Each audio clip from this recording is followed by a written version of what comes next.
Mr. Speaker, today is the last day of Parliament.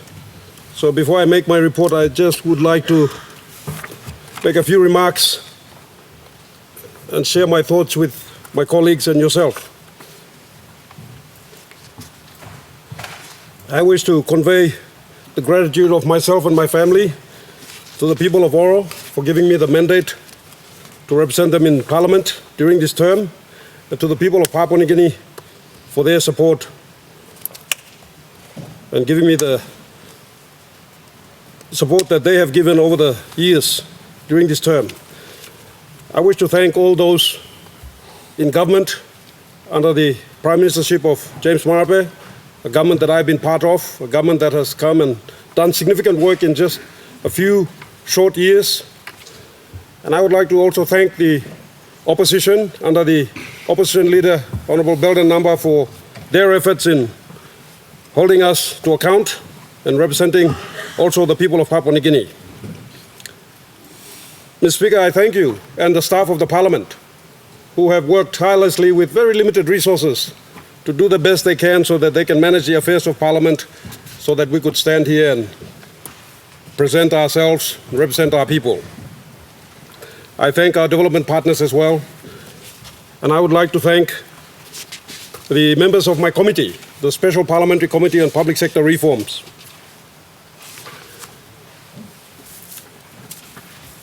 Mr. Speaker, on behalf of the Special Parliamentary Committee on Public Sector Reforms and Service Delivery, I am honoured to be able to present this first interim report of our work so far, which will need to be continued through a few Parliament cycles to really bear the fruits, the results in this area that our country so desperately needs. This interim report number 1 of 2022 presents the concepts for the creation of this committee as currently defined. In reviewing the former committee's work and in commencing our work in earnest to execute our terms of reference, we discovered that a sound strategy was essential. A question a reasonable person is entitled to ask is, why is the performance of the public sector a parliamentary focus?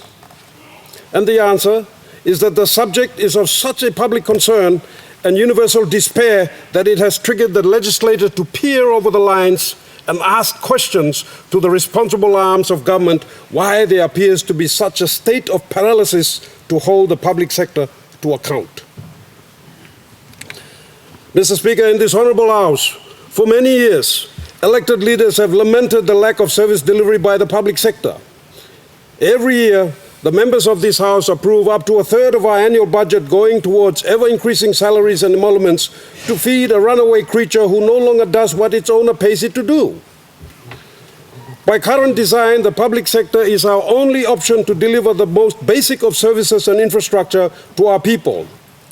Much has been written and researched, motivated by concerns of a failing public sector system. Mr. Speaker, we have concluded that much needs to be done about growing the drivers of our systems, which used to work at independence. As a nation, we are today sadly graded at the wrong end of the global scales in harvesting the neglect of basic education and health to our people, and also by deliberate failure of administration. It is apparent that success at sustainable reform of the public sector must entail us growing our human resources. This, we estimate, will require the full cooperation of the whole machinery of government over 4 to 5 parliamentary terms.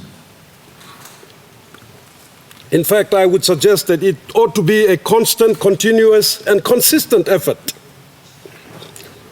We are convinced that any reform has to be done on the basis of solid data and data analysis, not on knee-jerk reaction.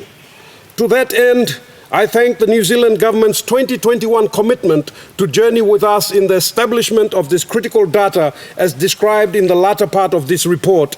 In particular, Honourable Lua Manuvoa, Dame Winnie Leban, Commissioner Peter Hughes, Commissioner of New Zealand, and his hard-working staff, the Deputy Commissioner, Tanya Ott, Roy Langolango, and Tina McNicholas, assisted by His Excellency Honourable Philip Taula, New Zealand's High Commissioner to Papua New Guinea. I thank the Honourable Prime Minister, James Marape, for supporting this parliamentary committee. And I thank the honourable members of the committee for providing quorum for its sittings and deliberations. We have held 6 hearings. A few financially significant results of the committee work have been 2. Launched a 4-year stalled public service payroll review, which the nation has been crying out for so long. Once completed and if followed through by the next committee, this shall save millions of kina in restoring integrity back to it by cancelling ghost names and dealing with multiple personalities on single positions. Adamantly demand that the procurement and distribution of medical supplies be subjected to proper tender with the inclusion of appropriate international human standards. Step into the National Housing Corporation to stem the public outcry of allegations of mismanagement of state housing assets. The Secretariat has run technical sessions with over 40 state instrumentalities and related individuals in the quest for immediate and strategic long-term reforms.